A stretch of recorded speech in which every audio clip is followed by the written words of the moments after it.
بسم اللہ الرحمن الرحیم۔ اگر آپ 35 سال سے اوپر کے ہو چلے ہیں تو میری یہ چند نصیحتیں یاد رکھیں۔ سب سے پہلی بات، کوشش کریں کہ یہ 2 چیزیں آپ کے قابو میں رہیں۔ پہلی، آپ کا فشار خون بلڈ پریشر۔ دوسری، آپ کے خون میں شکر کا تناسب۔ دوسری بات، ان 7 چیزوں کا استعمال کم سے کم کریں۔ پہلی، نمک۔ دوسری، چینی۔ تیسری، گوشت یا دیگر محفوظ کردہ غذائیں۔ چوتھی، سرخ گوشت۔ پانچویں، دودھ اور اس کے بائی پروڈکٹس۔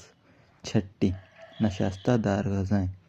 ساتویں، کاربونیٹڈ گیسوں والے مشروبات۔ تیسری بات، اپنے کھانوں میں ان 3 اشیاء کی کثرت کریں۔ پہلی، سبزیاں۔ دوسری، پھل۔ تیسری، خشک میوہ جات۔ چوتھی بات، ان 3 چیزوں کو بھلانے کی کوشش کریں۔ پہلی، عمر۔ دوسری، ماضی۔ تیسری، اگر ساتھ کوئی ظلم و زیادتی ہوئی ہو تو۔ پانچویں بات، ان 4 چیزوں کو بھلے آپ کا جتنا زور لگے اپنے پاس رکھیں۔ پہلی، اپنے اور دوستوں سے تعلق۔ دوسری، اپنے خاندان کا خیال۔ تیسری، مثبت سوچ۔ چوتھی، مشاغل کو اپنے گھر سے دور۔ چھٹی بات، اپنی صحت کی حفاظت کے لیے ان 5 کا اہتمام رکھنا۔ پہلا، روزے۔ دوسرا، ہنسی مذاق اور مسکراہٹیں۔ تیسرا، مسلسل سفر و سیاحت۔ چوتھا، جسمانی ورزش۔ پانچواں، اپنے وزن کم کرنے کے لیے محنت کرنا۔ ساتویں بات، ان 4 باتوں کو کبھی نظر انداز نہ کرنا۔ پہلی، پانی پینے کے لیے پیاس کا انتظار نہ کرنا۔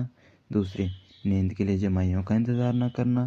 تیسری، آرام کے لیے تھکاوٹ ہونے کا انتظار نہ کرنا۔ چوتھی، اپنے ریگولر ٹیسٹ کے لیے بیمار ہونے کا انتظار نہ کرنا۔ 8ویں اور سب سے ضروری بات، نمبر 1، اللہ تبارک تعالیٰ کے ساتھ اپنا روحانی تعلق مضبوط بنا کے رکھنا۔ تلاوت کا اہتمام، تہجد کی کوشش اور دعا و مناجات کی کثرت۔ نمبر 2، ذات باری تعالیٰ سے استغفار اور آقا مصطفیٰ علیہ السلام پر درود